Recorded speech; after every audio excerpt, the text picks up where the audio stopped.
something I wanted to get to next is we've already covered a lot of ground, and I love all these predictions and so much of this. I'm sure folks who are listening are, I'm imagining them nodding their heads, going, "Yes, oh my gosh, I've experienced that, and that is definitely happening." But I do want to talk about DEI because DEI has been under fire quite a bit. And it seems like now corporations are kind of shying away from anything that resembles D&I. So what are your thoughts and feelings around, is it here to stay?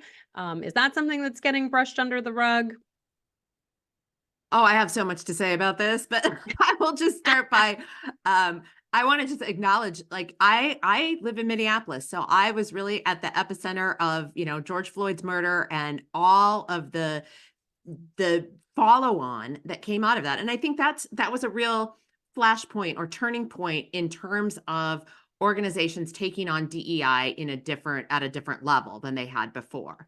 And every once in a while, a social, political, or economic thing happens in the world. We have some sort of flashpoint that really changes everything.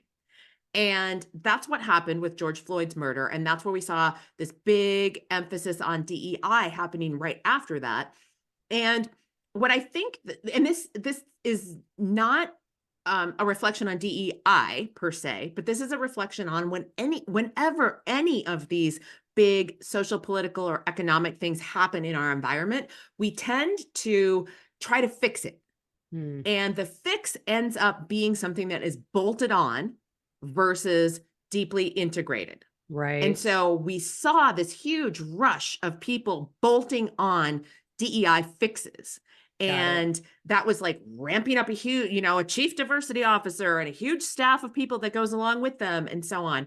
And I think that we never really see a deep return on investment when we're doing a massive bolt on versus a thoughtful integration of what do we do differently and not have it bolted on, but actually have it baked in.